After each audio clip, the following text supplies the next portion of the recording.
Hello, thank you so much for joining this session with AdventureEXP. And in this module, we are going to learn about all things investing.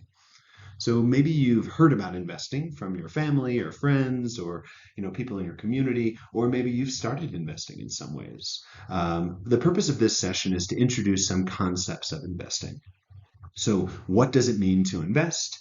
What is the benefit to investing? What's the risk associated with investing? And really, what options do you have to invest? So, what we'll do is we'll look into specific aspects in the investing world.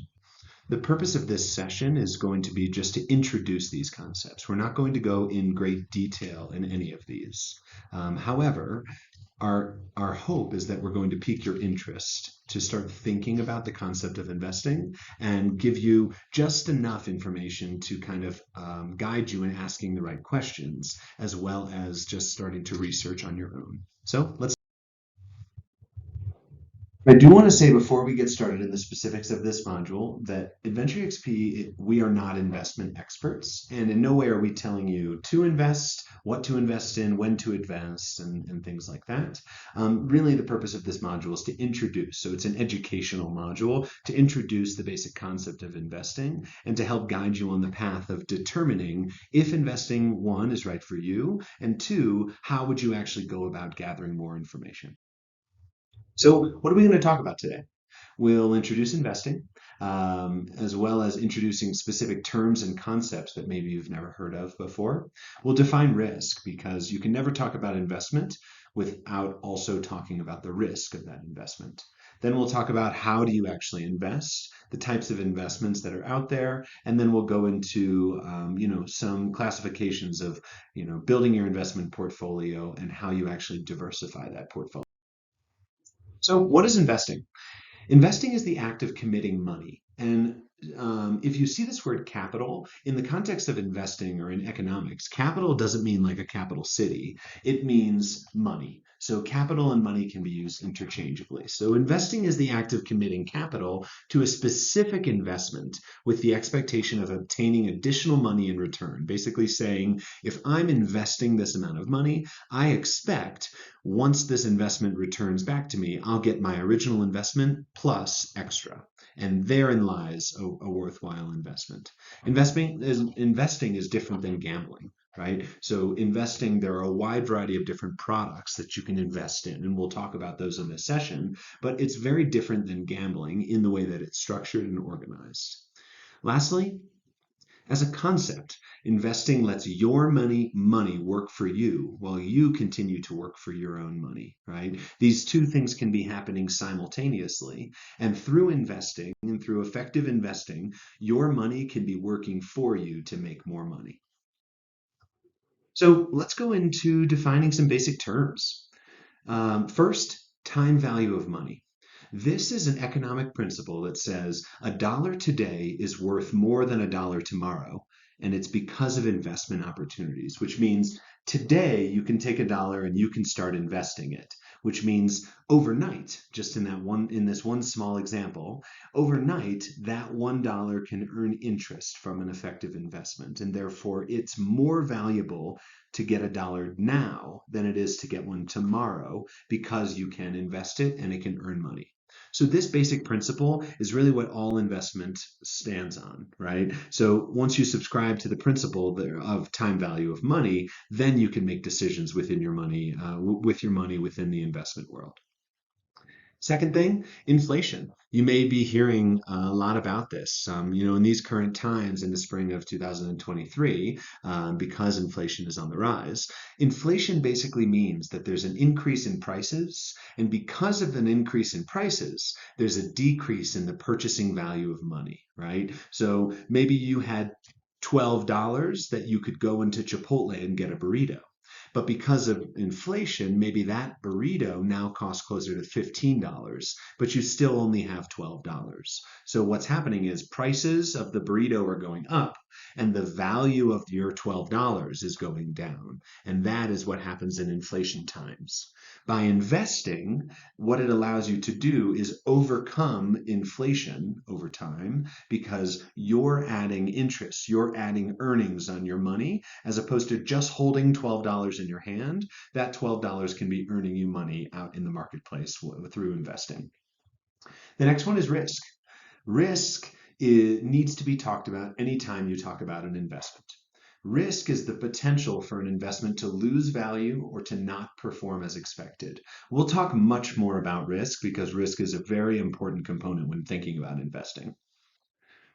The next one is return. Return is the earning potential from any specific investment. Whether you're investing in buying real estate, or you're buying a stock in a company, or you're investing and buying, opening up a savings account in a bank, all of those have specific returns associated with them. The next one, returns come in many forms. One of those forms is interest. Interest can be both the cost of borrowing money and it's the cost of money earned for lending money. So first, for borrowing money, think about on your credit card, right? You're taking out a loan, more or less. When you buy something with a credit card, you're using that credit card company's money and you're buying groceries or a plane ticket or whatever it is, right? In essence, you're buying using their money. So if you don't pay it off in the specific payment terms that they say, pay off your credit card in that first month or whatever, then you're going to pay interest on that money that you borrowed. On the flip side, when you put money into a savings account with a bank, they're going to pay you interest for you giving them that money, so then they take that money and they invest it all over the place. So interest can be both on the cost side and on the earning side. Next, I want to talk about passive income. Passive income means this is money earned without your active involvement. Okay, a really good example of this is real estate. If you have an apartment, let's say, or you have a house and you're able to rent it out to tenants and they're paying you rent on a monthly basis, then while you're working your full-time job, you're also earning money from rental income, which is a form of passive income. And that's how you diversify your income streams and protect yourself from any, issues. Let's say you were to lose your job for some reason, you still have other income from rentals. Or let's say the rental market were to deteriorate and you no longer have that house. Well, then you still have your job. So you're diversifying your income. The next is an asset. An asset is anything that has value that can be purchased or owned, right? So an asset, a very common asset, is a house or a car.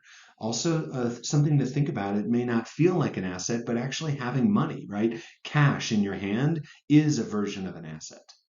Then next we'll talk about debt. Kind of the other side of the asset coin is debt. So it's something borrowed for a predetermined amount of time with a specific payback term. A really good example of this is a house. You take out a mortgage, which is a loan to purchase a house, which means the bank is actually buying the house more or less with their money, and then you're paying off that mortgage over 30 years with, let's say, 5% interest rate, which means the bank actually buys the house. It's your house, but the bank is buying it. And then you're paying the bank back over the course of 30 years. And you're paying them back the purchase price plus the interest rate. And in that case, let's say the purchase price is $300,000 and the interest rate is 5%. You're paying the bank back for buying that. The last the last term to introduce is liquidity. This is the ease that an asset can be bought or sold. If something is easier to sell, it's more liquid. If it's harder to sell, it's less liquid. So take a minute to think about the liquidity between a $10 bill that you have in your pocket versus a house. A $10 bill, cash is the most liquid because you can buy and sell that immediately, right? You can go to Chipotle and you can use that $10 bill. To go and buy a Chipotle burrito with a house is not going to be the method to do it, because a house is a much less liquid asset and it takes a lot of time for you to be able to sell and buy that asset. Let's keep cruising. So why do we invest? Well, retirement for one. We're working throughout our professional career and then we decide we want to retire. The retirement age does fluctuate, but right now it's between 65 and 70 years old in the United States. The government, the federal government has a program called Social Security. You may have noticed if you've worked before that Social Security taxes are taken out of your paycheck. Well, this is a government program to support people once they actually retire to have a monthly income. However, there is some risk with Social Security because the population is living longer in the United States, and there is some talk that Social Security won't be as viable of an option for people like yourself that are younger and still have to work for many, many years before you retire. So, because Social Security, although it is secure for now, and it's uncertain what it's going to look like in the next, 10, 20, 30, 40, 50 years, there are other types of retirement accounts that you can look into. I've listed a few here: a 401k, a Roth IRA, and a traditional IRA. I'm not going to go into detail on what these specific retirement accounts look like, but I highly encourage you to look into these and also to ask people in your life that are already in the working world to ask them about how they're planning for retirement, mainly because time is your most valuable asset when you're thinking about a long-term investment. So a 401k, a Roth IRA, and a traditional IRA, the longer that you have those open, and the more you're contributing money to them over time, the more valuable they're going to be. So the sooner you start asking questions, then the sooner you're going to feel more comfortable making decisions on it. And then the sooner it's going to start having compound interest, which we'll talk about here shortly. Also, why invest? Desire to increase your quality of life. If you're able to diversify your streams of income and increase the overall amount of money that you're actually making in a given month or in a given year or in a lifetime, money doesn't drive happiness, but what it does is it drives choices. And the more choices you have, then, in our opinion, the more happiness, the greater likelihood you have for happiness, because you can make choices on what aspects of life do you want to decide on, and money gives you those choices. The last thing about investing is you can save for big purchases like houses and cars. You can also save for education, right? Higher education is very expensive. So your future kids, sending them to college, there are all sorts of investment accounts like a 529 fund. A 529 fund is an investment account that you can set up for your future children to support them in paying for college. Let's continue on why investing. Investing now allows for more financial flexibility for your future. So, like I mentioned, this concept of compound interest. Maybe you haven't heard about compound interest, but what it refers to is your investment that is earning interest. It is then over time, it's earning interest on the interest that's been earned. So in this case here, we have a tale of two investors. Tanya, at age 20, she starts contributing $1,200 every single month to, let's say, a long-term investment account, like a retirement account. Then when she retires at 65, she has $246,000. For Nikki, she's at age 30 starting to contribute $1,200 a month. And in that, she's ending with $141,000. So the difference of $105,000 at the time of retirement is because of compound interest. So because Tanya is investing earlier, there's 10 more years for Tanya to be earning interest on her $1,200 she's contributing every single month. And because of that, at the age of retirement, there's more than $100,000 different. Now, $1,200, think about that as $100 per month contributed into an investment account. And that $100 a month may sound like a lot of money now, but $100 a month when you're working a full-time job and making $65,000 a year, let's say after graduating college, you might be able to increase that and even allocate more than $100 per month towards that account. And ultimately, the more you contribute, the more interest is going to be applied to your account. Now let's talk about risk. With any investment, there is risk. So risk is not just with investments, it's also just a part of life. And we have our own personal risk tolerance with everything. Maybe you are risky in, you feel comfortable traveling by yourself to a foreign country where you don't speak the language. Or maybe you feel comfortable traveling by yourself to a foreign country to a foreign country by yourself, but you want to go somewhere where they do speak your language, right? In that decision is really you determining your risk tolerance, okay? And now in the topic of investments, it's the same thing. We have a risk tolerance and everybody's risk tolerance is different. So sometimes you don't know your risk tolerance until you actually cross that line. And then you need to find a way back to comfortable level of risk. Maybe buying a car and having a car, an automobile loan, borrowing money from a bank to buy a car, maybe that's more risk than you're comfortable with. And it might be a situation where you don't know until you do it, and then you're losing sleep because you're uncomfortable having a $250 a month car payment, right? But again, figuring out your risk tolerance in all things, both investments and every other aspect of life, is something that takes time. And nobody can really tell you your own risk tolerance. It is something that in many cases you have to figure out. And everybody's risk tolerance is different. So within investments, let's talk about a few different risks. Well, first of all, there's market risk. An overall investment market will decline, and then the value of your investment decreases. So, on a much bigger scale, everyone's investments are going down, and therefore the value of your investment also goes down. That's what we call market risk. The next one is liquidity risk. The risk that you won't be able to sell when you need to, and the value of your investment decreases.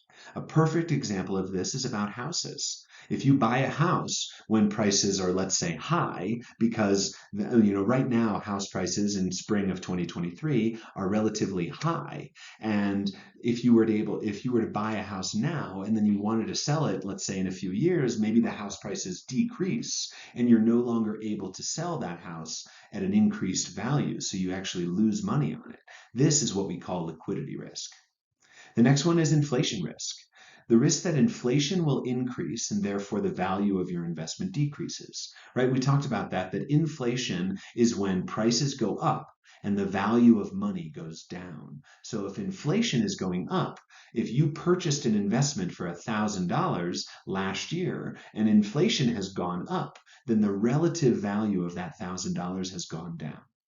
The last one is interest rate risk. If you buy into an investment that is impacted by interest rates, then changing interest rates will affect the value of your investment. So let's continue on risk tolerance. It's a measure of how much risk you can handle as an investor. Some factors to include are how much money do you have and how much money do you have that you're willing to lose? Secondly, what is your time frame? A really good example with this one is what is your time frame between now and when you want to retire, right? So let's say you're 18 years old now and you're planning to retire when you're 70 years old. Then you have more than 50 years of a time frame to invest. So maybe you can take on more risk now while you're young because you have time to overcome any downturns or any decrease in value. But let's say you're 18 and you're starting an investment account to, pay for going to medical school. So maybe that's going to be in 5 or 6 years. Your time frame is much, much smaller. So maybe you're more risk averse, right? You can't take on as much risk because you don't have enough time.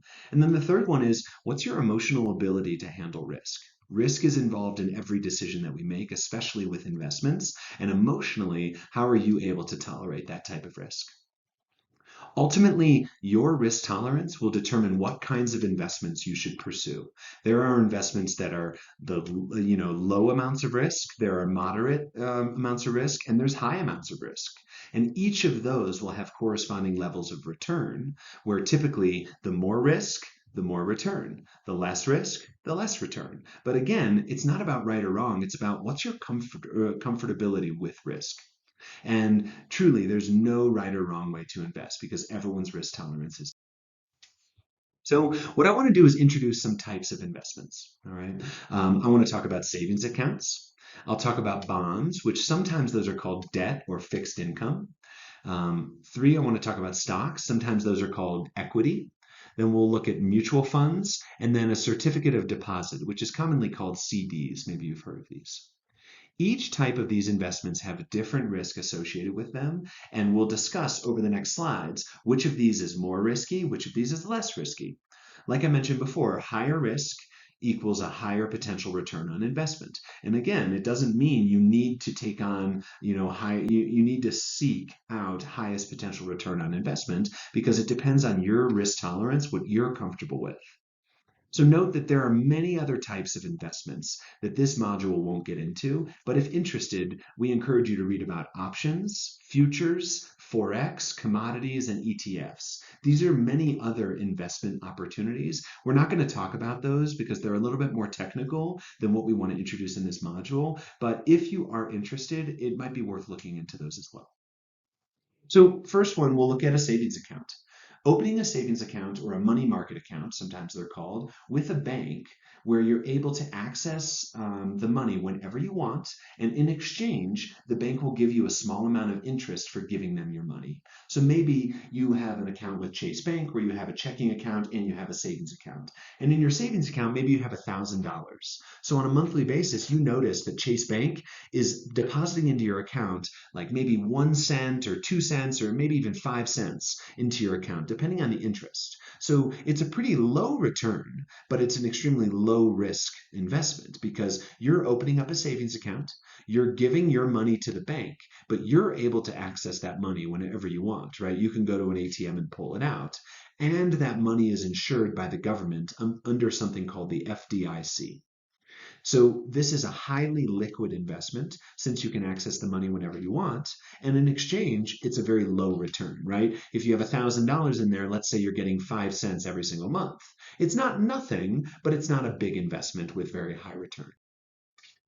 Next, let's look at bonds. Like I mentioned, this is called debt sometimes. So think of you are the investor and you're buying a company or a government's debt that company or government guarantees they will pay the investor back with under a specified amount of time and an interest rate. So some types of bonds are corporate bonds. Think like Microsoft company. Then there's municipal bonds. Think, Boston, Massachusetts. So a city or a state or even a township, they're able to issue municipality bonds. And then the last one is the US Treasury bonds. So this is the federal government. And the federal government's US Treasury bonds, they're considered the least risky investment that's available.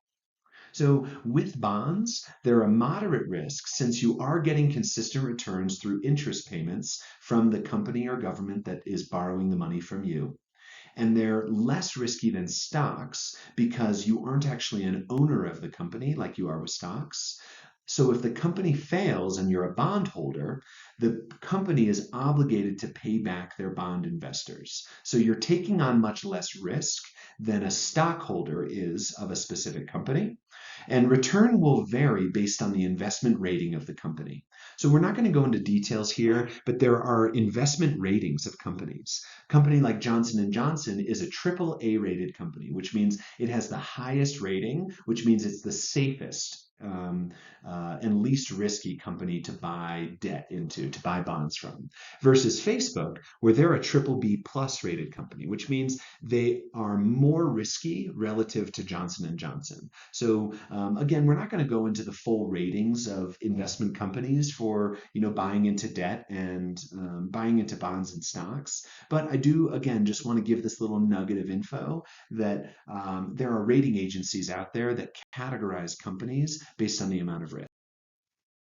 So we talked about stocks. Now let's get into it. Stocks is probably, if you've heard a little bit about investments, you've probably heard a little bit about stocks. So what stocks are, and sometimes they're called equity, is ownership in a company in the form of purchasing shares of that company, right? So that company is opening it up to the marketplace to say, we need to raise money, we need to raise capital, and therefore we'll give up pieces of ownership of our company.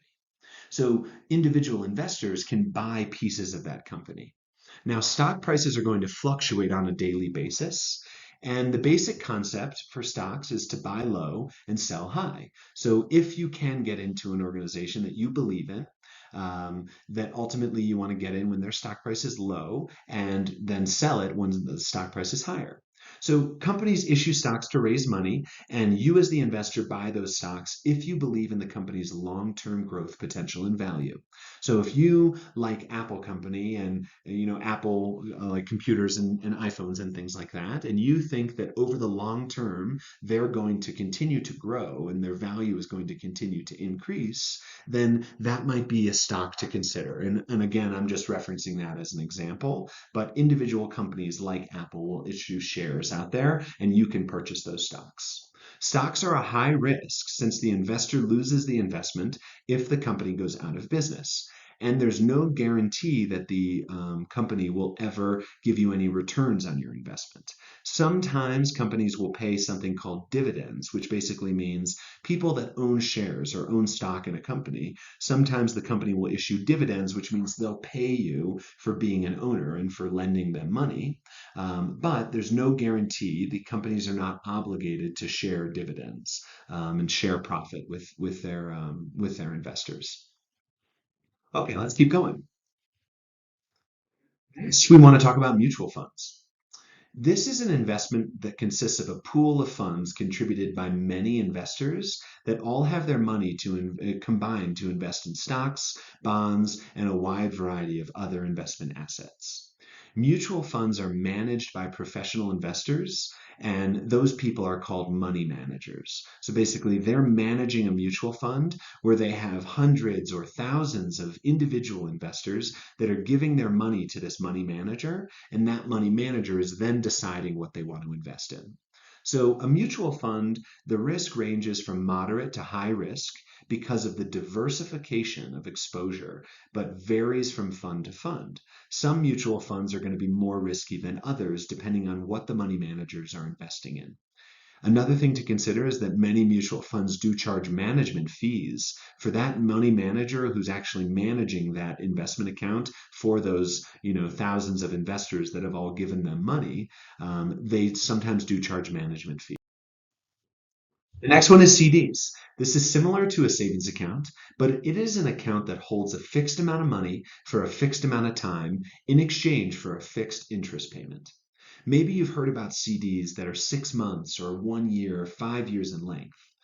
The general principle is that the longer the time commitment, the higher the interest rate of return will be that is guaranteed by the bank.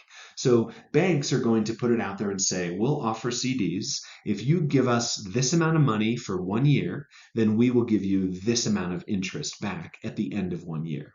Now, this is a lower to moderate risk of an investment, and there is a higher return than a savings account, but it is less liquid because you can't access the money until the time period is up. So if you give a bank $1,000 for a 1 year CD in exchange for 5% interest, so you'll earn 5% interest on your $1,000. So at the end of 1 year, they'll give you not $1,000, but they'll give you $1,050. And during that 1 year period, you're unable to access that $1,000. So if we compare that over to a savings account, you can put $1,000 in there. Maybe they'll pay you a few cents every month. So at the end of the year, you've earned much less money. Throughout the year, you've been able to access that money. So again, it's up to you to decide what is your risk tolerance. If you're giving up that $1,000 for a year, can you afford to not have access to that with the opportunity of making $50 versus making $1? The next thing we want to talk about is investment portfolios and diversification. So ultimately, your investment portfolio is the total grouping of all of your investments, which balances your both risk and your return. Right? So it's important for long-term goals, especially in your retirement, to diversify your portfolio. What we don't want to do is put all of our eggs in one basket, right? Where you're depending on the success or failure of one specific company that will decide your ability to retire at some point in life. So diversification really is a risk management tool that mixes the different types of investments within your specific portfolio. And that means if one part of your portfolio decreases in value, maybe other aspects of your portfolio will increase to offset it. So yes, maybe you're making less money, but you're also losing less money. So what you're doing is you're kind of hedging your bet, right? You're saying, I'm going to invest because I do believe in long-term growth, but I don't want to risk all of this money. And that's really where diversification comes in. So your specific portfolio diversification will likely match your risk tolerance and your timeline. So So you'll see in many of those retirement accounts that we talked about, they'll have things called target funds. And a target fund means if you're targeting a specific year of retirement. So if you're planning to retire in 2063, maybe you invest in a target fund of 2063. And in that target fund, earlier on, so here in 2023, maybe the mutual fund or the fund is going to invest in much riskier assets because you have more time to make it up. Whereas when you get closer to 2063, it's going to get less and less risky because you will have less time to make up any losses, and therefore you're going to need that money sooner than later. So just thinking about it in terms of diversification within your risk tolerance and within your. So now, to kind of wrap up this module, time is your most valuable asset because of the miracle of compound interest, which is your money earning money on the money that it's been earning. And that's what compound interest is. Before you make any investments, we strongly encourage you to understand both the risk and the opportunity of every investment that you're considering to ensure that you're making an effective decision. And we do think it's valuable to lean on people in your network, whether that's professors or teachers or family members or people in your community, or maybe it's, if you don't have any of that, maybe it's enrolling in courses that can teach you about personal finances and things like that. Use your resources, and none of these decisions should be taken lightly because it is a big decision. There's big opportunity, but there's big risk. If you haven't done so already, we highly encourage you to watch our first module, which is all about building your program budget, where we do reference basic investment information that we learned in this module. And ultimately, if you haven't done module 1 about building your program budget, we highly encourage you going back to that because it introduces some concepts of personal finance that I think you can then move over into this concept of investing to think about, what do I want to do next? So we do hope this session was valuable. And again, thank you so much for joining, and let us know if there's any other questions or any thoughts that come up. Thanks so much.